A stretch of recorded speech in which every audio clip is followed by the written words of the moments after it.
بل یہاں پر میں 3 وظیفے ایسے بتاؤں گا انشاءاللہ جو ٹاپ آف دا لسٹ 3 وظائف ہیں مصیبت اور پریشانی میں تکلیف دور کرنے کے لیے، سنت وظائف آپ صلی اللہ علیہ وسلم کی طرف سے تعلیم فرمائے ہوئے. ان میں سے پہلا وظیفہ یہی جس کا قرآن میں بھی ذکر آ گیا کہ جو ان الفاظ کے ساتھ ہمیں پکارے گا، اللہ تعالیٰ فرماتا ہے کذالک ننجی المؤمنین، ہم اہل ایمان کو بھی نجات دیں گے اس طریقے سے، صرف یونس کو نہیں، اہل ایمان کو بھی. چنانچہ اسی کانٹیکسٹ میں پہلا وظیفہ ہے یہ لا الہ الا انت سبحانک انی کنت من الظالمین کا. لیکن اس سے پہلے میں ایک امپورٹنٹ بات کروں دعا کے حوالے سے کہ دعا کی قبولیت کا ایک پروٹوکول بھی ہے. ویسے تو آپ مسئلہ 82 دیکھیں گے، اس میں میں نے اور باتیں بھی کی ہیں، ٹاپک دوسری طرف چلا جائے گا، لیکن انصاف ہے کہ میں اس چیز کو بھی ایڈریس کروں.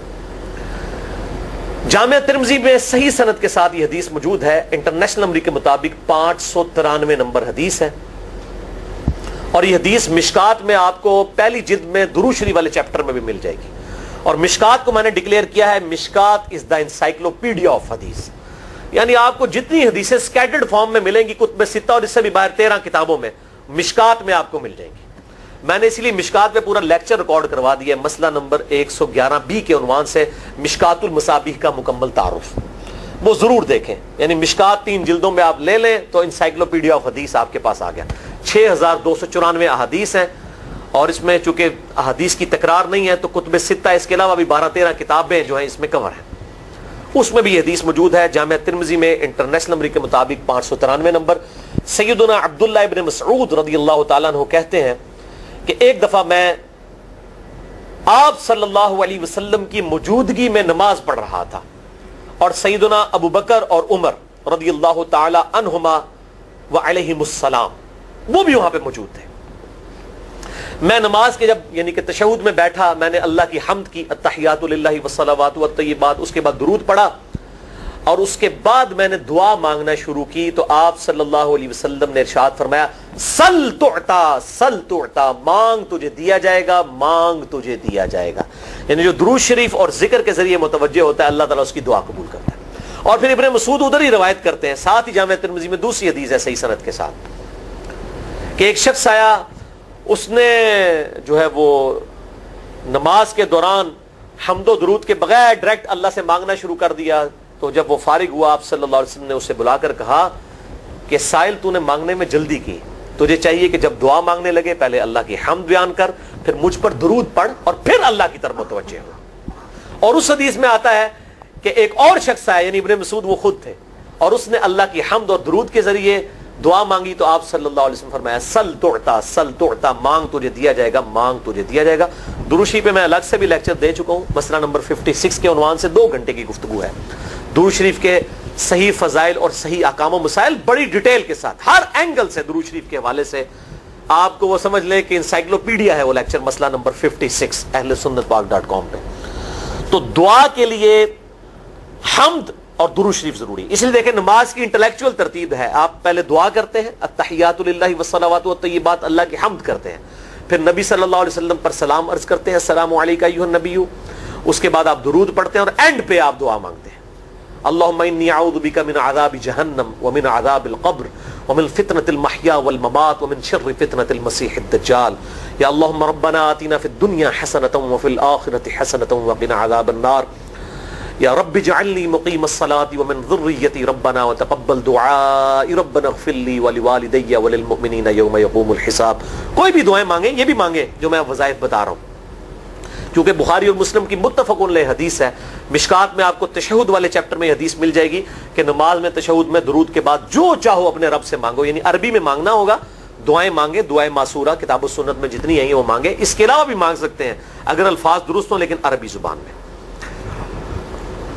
تو یہ پہلا وظیفہ جامعہ ترمذی میں انٹرنیشنل نمبر کے مطابق 3505، مشکات میں 2292 نمبر یہ حدیث ہے، اور قرآن حکیم میں تو ہم پڑھ چکے ہیں سورۃ الانبیاء آیت نمبر 87 اور 88 میں.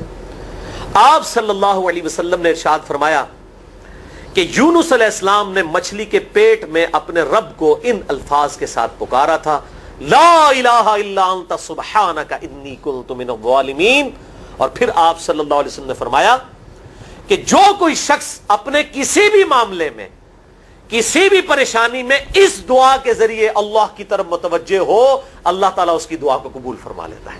اور قرآن میں بھی آ گیا نا کذالک ننجی المؤمنین. اور کتنا بڑا فتویٰ آیا میرے بھائیوں, سورہ الصافات 143 144, فلولا انہ کان من المسبحین, اگر یونس ہمیں ان الفاظ میں ہماری تسبیح نہ کرتا, للبث فی بطنہ الی یوم یبعثون, تو مچھلی کے پیٹ میں قیامت تک مچھلی کے پیٹ میں رہتا اگر اس طرح نہ ہمیں پکارتا, اس کی قبر مچھلی کا پیٹ بن جاتی. یعنی یہ اتنا عطاب, اور وہ دور ہو گیا اس دعا سے, بہت بڑے اسماء اعظم میں سے. تو یہ بہترین دعا, بہترین وظیفہ, اسماء اعظم میں سے بہترین چیز, اور سب سے بڑھ کر جو میں نے بات کی کہ بہترین استغفار, اللہ سے توبہ مانگنے کا بہترین ذریعہ. اور کس طریقے سے, اے اللہ تو تو پاک ہے نا, تجھ سے تو غلطی نہیں ہوگی, میں بندہ ہوں, غلطی کروں گا, تو اللہ نے تو معاف کرنا ہے نا, کیونکہ جب بندے نے اپنی عاجزی کا اظہار کر لیا ہے اور اللہ تعالیٰ کو بتایا اللہ یہ تیری کوالٹی ہے, تو غلطی نہیں کرتا, تو میں تو انسان ہوں, غلطی کروں. تو یہ ہے پہلا وظیفہ. دوسرا وظیفہ وہ بھی جامعہ ترمذی میں انٹرنیشنل نمبر کے مطابق 3524 نمبر حدیث ہے, لیکن ترمذی کا طریق جو ہے وہ ضعیف ہے. یہ میں پہلے بتا دوں, امام ترمذی نے ساتھ لکھا ہے یہ روایت کمزور ہے, لیکن ضروری نہیں ہوتی کہ روایت اگر ترمذی میں کمزور ہے تو کہیں اور وہ روایت صحیح نہیں موجود ہے. اس کی صحیح سند المستدرک للحاکم میں انٹرنیشنل نمبر کے مطابق 1862 نمبر موجود ہے, اور سنن نسائی الکبریٰ میں 10492 نمبر ہے, اور مشکات میں بھی 2454 نمبر حدیث ہے انٹرنیشنل نمبر کے مطابق. تو صحیح سند المستدرک للحاکم اور سنن نسائی الکبریٰ کے اندر موجود ہے. اور وہ وظیفہ ہے انس ابن مالک کہتے ہیں اور سعد ابن ابی وقاص کہتے ہیں رضی اللہ تعالی عنہما وعلیہم السلام, کہ آپ صلی اللہ علیہ وسلم کو جب کبھی کوئی تکلیف یا پریشانی پہنچتی تو آپ صلی اللہ علیہ وآلہ وسلم ہمیشہ ان الفاظ میں اپنے رب کو پکارا کرتے ہیں, یا حی یا قیوم برحمتک استغیث, اے خود سے زندہ ہر چیز کو تھامنے والے, میں تیری رحمت کے ساتھ تیری مدد کا سوال کرتا ہوں. استغیث بولیں گے نا الف کے ساتھ, حمزہ کے ساتھ, تو یہ سنگولر کا صیغہ ہوگا, اور اگر ہم بولیں گے نستغیث نون کے ساتھ تو یہ جمع کا صیغہ بن جائے گا. یہ میں اس لیے بتا رہا ہوں, لوگ پوچھ رہے ہوتے ہیں جی بعض جگہ لکھا ہوتا ہے جناب نستغیث, بعض جگہ لکھا ہوتا ہے استغیث, کیا کریے, وہ نستغیث جمع کا صیغہ بنا لیا جاتا ہے. جیسے دعا ہے سنن ابی داؤد میں اللہم اجرنی من النار, لیکن اگر جمع کا صیغہ بنائیں گے تو اللہم اجرنا من النار ہو جائے گا. اس طریقے سے دعائے قنوت کے الفاظ ہیں اللہم اہدنی فی من ہدیت, تو جمع کا صیغہ ہوگا اللہم اہدنا فی من ہدیت. یہاں پر بھی ہے یا حی یا قیوم برحمتک استغیث سنگولر کا صیغہ, اور نستغیث پلورل کا صیغہ, جمع کا صیغہ. کتنی بہترین دعا ہے, اے خود سے زندہ ہر چیز کو تھامنے والے, میں تیری رحمت کے ساتھ تیری مدد کا سوال کرتا ہوں. تو یہ بھی اسماء اعظم میں سے ہے.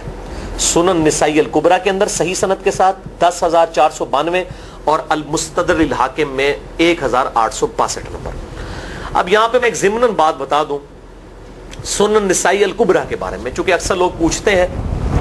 میرے بھائیوں, ایک سنن نسائی وہ ہے جو کتب ستہ میں ہم پڑھتے ہیں, اس میں یہ کتاب لکھی ہے امام احمد بن شعیب نسائی رحمہ اللہ تعالی المتوفی 303 ہجری. کتب ستہ میں یہ ویسے 5ویں نمبر پہ گنی جاتی ہے, لیکن بخاری اور مسلم کے بعد دنیا میں سب سے صحیح ترین کتاب سنن نسائی ہے. سب سے کم ضعیف حدیثیں اس کے اندر ہیں. بخاری مسلم کے بعد تیسرا نمبر اس کتاب کا ہے. دنیا کی کوئی حدیث کی کتاب بخاری مسلم کے بعد صحیح نہیں ہے جتنی سنن نسائی ہے. سنن نسائی جو ہمارے پاس کتب ستہ میں ہے نا, اس میں ہے 5761 احادیث انٹرنیشنل نمبر کے مطابق, اور یہ ساری انٹرنیشنل کتابیں عربی میں, انگلش میں اور اردو میں ہماری ویب سائٹ اہل سنت پاک.com پہ فری اس کا PDF موجود ہے, آپ ڈاؤن لوڈ کر سکتے ہیں. 5761 احادیث ہیں اس سنن نسائی میں جو ہمارے پاس ہے. اسے ویسے ٹیکنیکل لینگویج میں کہا جاتا ہے سنن نسائی الصغریٰ, چھوٹی سنن نسائی, کیونکہ امام نسائی نے یہ کتاب نہیں لکھی تھی. امام نسائی نے کتاب لکھی تھی سنن نسائی الکبریٰ, بڑی سنن نسائی، اور اس میں حدیث ہیں انٹرنیشنل نمبر کے مطابق 11,770، بخاری مسلم سے بھی زیادہ حدیث ہیں اس میں. لیکن یہ امام نسائی کے ایک شاگرد تھے امام ابن السنی، انہوں نے اس کو مختصر کر کے نا چھوٹی کتاب بنا دیا، اور اب پبلک میں یہی چھوٹی کتاب مشہور ہے. اس کی وجہ سے جب ہم سنن نسائی الکبریٰ کا آپ مشکات میں دیکھیں گے نا تو وہ فرق نہیں کرتے ہیں. جب وہ سنن نسائی کا حوالہ دیتے ہیں نا تو آپ کو نسائی میں وہ ملے گا بھی نہیں، وہ الکبریٰ میں ہوتا ہے، کیونکہ وہ اس تفریق کو مانتے نہیں، وہ تو سنن نسائی الکبریٰ کو سنن نسائی مانتے ہیں. جبکہ ہماری پبلک جو ہے وہ سنن نسائی، وہ میں اب حوالہ دے رہا ہوتا ہوں کہ جی سنن نسائی الکبریٰ میں 9,928 نمبر حدیث ہے کہ جو آیت الکرسی پڑھ لے فوراً بعد کسی بھی نماز کے فرض کے فوراً بعد تو مرتے ہی جنت میں داخل ہوگا. تو لوگ کہتے ہیں جناب نسائی تے حدیث ہیں جناب 5,761 نے، تسی 9,928 کی تمہیں دس دیو. تو میں ساتھ حالانکہ بول رہا ہوتا ہوں سنن نسائی الکبریٰ، میں نے کبھی اس کے بغیر نہیں بولا. تو الکبریٰ سے آپ کا دماغ تو کام کرنا چاہیے، الکبریٰ کیوں بول رہا ہے ساتھ؟ کوئی یہ صغریٰ بھی ہے جس کی یہ الکبریٰ ہے بڑی، اور ہمارے گرین کارڈ میں یہ وظیفہ لکھا ہوا ہے الکبریٰ کے ساتھ. اسی طریقے سے جو میرا وہ واقعہ کربلا کے اوپر 150 اسناد پر مشتمل پمفلٹ ہے، ریسرچ پیپر نمبر 5B واقعہ کربلا کا حقیقی پس منظر 72 صحیح الاسناد احادیث کی روشنی میں. 72 کا تو ٹائٹل ہے شہدائے کربلا کی نسبت سے، احادیث اس میں 150 ہیں. اس میں اکثر حدیثوں کے حوالے میں نے سنن نسائی الکبریٰ سے دیے ہوئے ہیں. وہ لوگ کہتے ہیں مل ہی نہیں رہی ہے، تو میرے بھائی وہ سنن نسائی الکبریٰ آپ کے پاس ہوگی تو آپ کو ملے گا نا. تو سنن نسائی الکبریٰ الگ سے وہ اصل کتاب ہے، اس میں سے سنن نسائی الصغریٰ بنائی گئی ہے. اسی سنن نسائی الکبریٰ کا چیپٹر ہے خصائص علی، جس میں 194 حدیث ہیں سیدنا مولا علی رضی اللہ تعالیٰ عنہ علیہ السلام کی شان میں. امام نسائی نے ناسبیوں کے خلاف وہ کتاب کا وہ چیپٹر لکھا، وہ خصائص علی چیپٹر ہے سنن نسائی الکبریٰ کا. اس طریقے سے فضائل صحابہ بھی امام نسائی کی جو کتاب ہے وہ بھی اسی کتاب کا چیپٹر ہے. اسی طریقے سے عمل الیوم واللیلہ، صبح و شام کے جو اذکار ہیں وہ چیپٹر بھی اسی سنن نسائی الکبریٰ میں سے ہے. اسی میں یہ وظیفہ ہے کہ جو آیت الکرسی فرض نماز کے فوراً بعد پڑھتا ہے تو مرتے ہی جنت میں داخل ہوگا. میں نے اس کتاب کے اس چیپٹر کا حوالہ نہیں دیا، وہ الگ سے بھی چیپٹر چھپا ہوا ہے، جس طرح خصائص علی الگ سے ہے، فضائل صحابہ الگ سے ہے. خصائص علی تو ہمیں ہماری ویب سائٹ پہ بھی موجود ہے ahlsunnatpak.com پہ. فضائل صحابہ بھی اردو ترجمے اور تحکیم کے ساتھ چھپ چکی ہے. اور یہ عمل الیوم واللیلہ، دن رات کے جو اذکار ہیں، یہ بھی الگ سے عربی میں چھپی ہوئی ہے. تو میں اس کا حوالہ نہیں دیتا، میں سنن نسائی الکبریٰ کا کہتا ہوں 9,928 آیت الکرسی کا وظیفہ. تو یہ سنن نسائی الکبریٰ کا میں نے حوالہ دیا ہے، یا حی یا قیوم برحمتک استغیث 10,492 صحیح طریق ہے. بعض اوقات کسی ایک کتاب میں ضعیف، ترمذی کا اس کا طریق جو ہے وہ ضعیف ہے. سنن نسائی الکبریٰ اور المستدرک للحاکم کا طریق جو ہے وہ بالکل صحیح ہے. جس طریقے سے سنن ابی داؤد اور سنن ابن ماجہ میں کتاب النکاح چیپٹر میں حدیث ہے، اگر میں سجدہ جائز سمجھتا تو بیویوں کو کہتا کہ اپنے خامدوں کو سجدہ کریں اس حق کے سبب جو اللہ نے ان کو دیا ہے. تو ابو داؤد اور ابن ماجہ کی روایت ضعیف ہے، اس میں شریک القاضی مدلس ہیں اور ان سے روایت کر رہے ہیں، اور مدلس کی ان والی روایت سما کی تصریح کے بغیر ضعیف ہوتی ہے. لیکن ہم اس حدیث کو صحیح کہتے ہیں کیونکہ اس سما کی تصریح سنن البہیقی کے اندر موجود ہے الکبریٰ میں. تو ہم پھر اس کی بنیاد پہ کہتے ہیں چونکہ وہاں پر صحیح، لہذا اس کو ہم کہتے ہیں شواہد کی بنیاد پہ صحیح. یہ میں آپ کو ٹیکنیکل چیزیں بتا رہا ہوں، یہ وہ چیزیں جو آپ کے کئی وہ جو بڑے بڑے علماء پڑھ کے فارغ ہوتے ہیں ان کو بھی یہ باتیں نہیں پتہ ہوتی ہیں. وہ کہتے ہیں جناب آپ کی تو پڑھے ہو، اور میں کہنا پائی میرے آئنسٹائن تے نیوٹن کو کسی مدرسے تو پڑھنے کی ضرورت نہیں ہوتی. نیوٹن 8ویں کلاس ہی نسیا ہوا ہے، آج نیوٹن ہوتے PhD ہوتی فزکس تھی. مجھے غامدی صاحب کا جملہ یاد آیا، ان سے کسی نے پوچھا کہ یہ جو روایتی علماء ہیں اور مولانا مودودی آپ ان کو کیسے دیکھتے ہیں؟